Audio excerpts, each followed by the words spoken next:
Buenas tardes con todos, revisemos la teoría número 17. El tema de esta sesión es sobre anatomía y fisiología del sistema endocrino. Aquí esta imagen, revisemos las principales estructuras anatómicas involucradas en este tema. Tenemos el hipotálamo, la glándula tiroides, tenemos la glándula pituitaria principalmente. Con respecto al hipotálamo, tenemos que mencionar la hormona liberadora de tirotropinas, la dopamina, hormona liberadora de somatotropina, oxitocina, vasopresina, principalmente. Con respecto a la adenopófisis, mencionar la hormona de crecimiento, hormona estimulante tiroides, hormona adrenocorticotrópica, hormona folículo estimulante, hormona luteinizante y prolactina.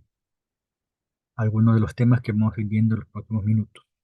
Y recordar que en la neurohipófisis se almacenan dos hormonas. En la neurohipófisis se almacenan dos hormonas, la oxitocina y la vasopresina. Entonces, con respecto a la coordinación química está a cargo del sistema endocrino. La coordinación química está a cargo del sistema endocrino, el cual se encarga de regular las funciones del organismo como crecimiento, metabolismo, reproducción y conducta. El sistema endocrino y el sistema nervioso interactúan de manera dinámica con el fin de mantener la constancia del medio interno. Recuerden acá importante, dos sistemas involucrados, el endocrino, que es el tema de esta sesión, y también participa el sistema nervioso. ¿Cuáles son las funciones que van a estar involucradas? Crecimiento, aquí por les mencionaba hormona de crecimiento, el metabolismo con la tiroides, por ejemplo, reproducción y conducta. ¿Cuáles son las funciones de las hormonas? Ayudan a regular la composición química y el volumen del medio interno, el líquido intersticial. Regulan el metabolismo, una vez más lo menciono, y el equilibrio energético. Y la contracción de fibras de músculo liso y cardio. Además de regular secreciones glandulares, algunas actividades del sistema inmunitario, control de crecimiento y desarrollo, y ayudan a estabilizar los ritmos circadianos. Pregunta, ven. ¿Cuál de las siguientes alternativas no representa una característica propia de lo que se denomina hormona? Son mensajeros químicos, ¿sí? Responden a estímulos, también correcto. Actúan a mínimas concentraciones, verdadero. Opción D, son producidas por el sistema nervioso periférico, no. Las hormonas son mensajeros químicos que responden a señales o estímulos para lo cual actúan a mínimas concentraciones sobre sus células blancas y son producidas por las glándulas del sistema endocrino. Por lo que la respuesta incorrecta es la opción D. Opción D. Recordar, hormonas son mensajeros químicos, responden a estímulos y actúan a mínimas concentraciones.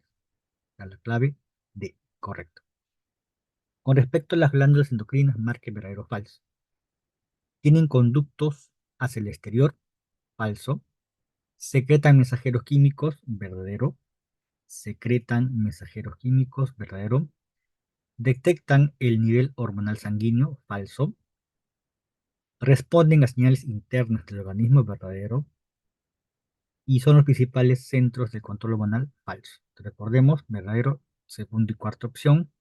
Secretan mensajeros químicos, las glándulas endocrinas secretan mensajeros químicos y responden a señales internas del organismo. Con respecto a la naturaleza química, tenemos varios componentes. Aquí las aminas, derivados de aminoácidos, aminas, derivados de aminoácidos, son la adrenalina, por ejemplo, la adrenalina, la noradrenalina y la tiroxina. Repito, aminas, derivados de aminoácidos, adrenalina, noradrenalina y tiroxina. Aquí una pregunta. Se trata de determinar la naturaleza de diversas hormonas de una relación. entre las que se hallan la adrenalina, la noradrenalina, la tiroxina y la insulina.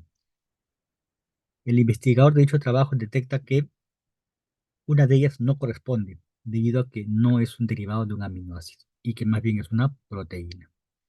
¿Qué hormona no debería estar en esta relación?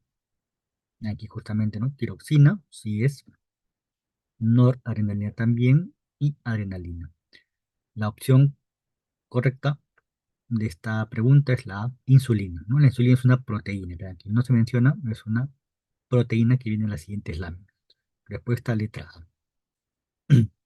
Acá ven justamente proteínas, insulina. Todas las demás, tiroxina, noradrenalina, adrenalina eran aminas.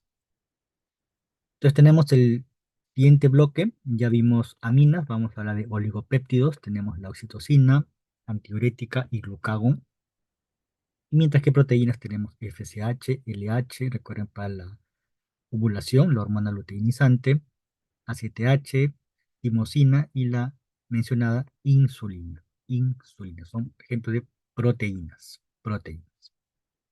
Esteroides, derivados lípidos, hormonas sexuales que ya hemos comentado en un tema anterior, estrógeno, progesterona, testosterona, además de aldosterona y cortisona. Y justamente aldosterona y cortisona. Naturaleza de la acción hormonal. La sangre transporta hormonas a todas las células, pero solo algunas células específicas son afectadas.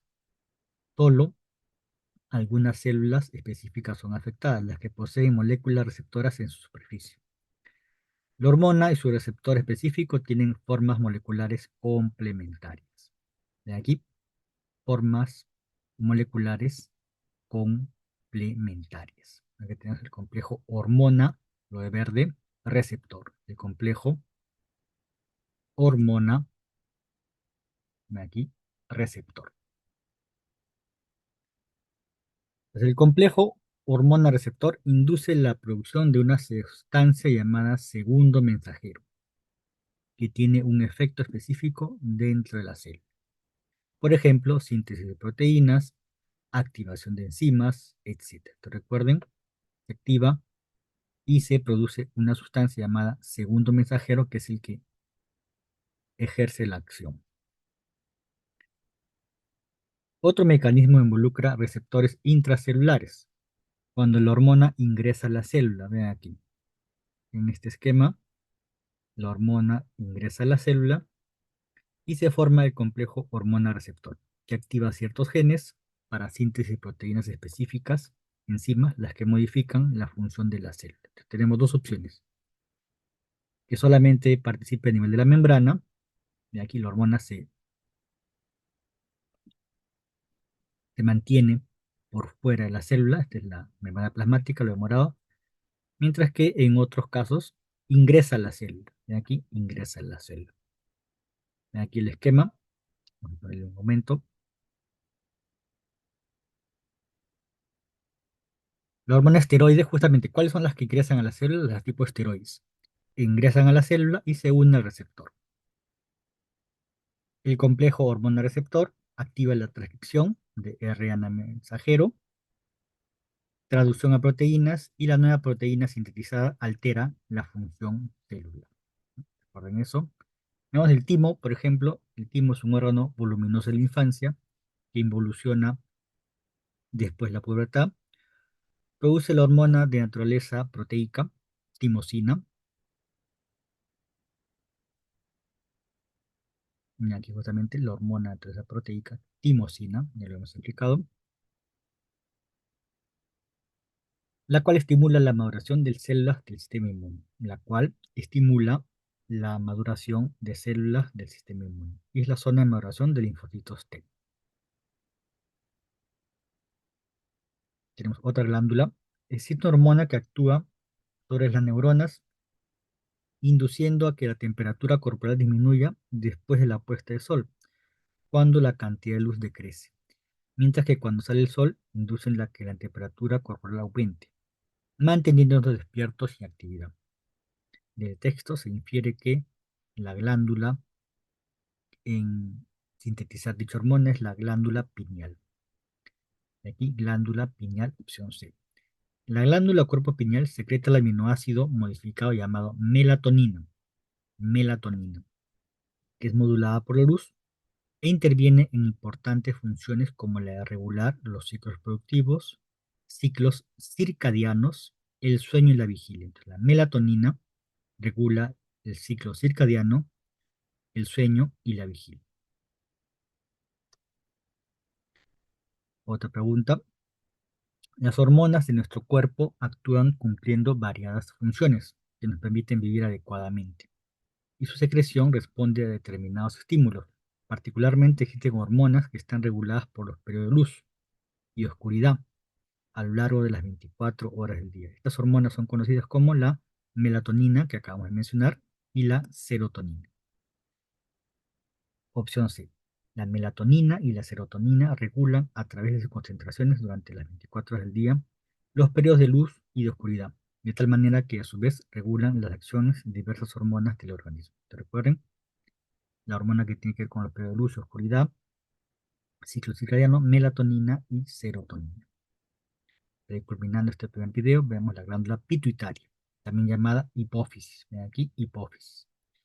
La hipófisis humana pesa de 0,5 a 0,8 gramos, se localiza en la silla turca del esfenoides en la base del encéfalo.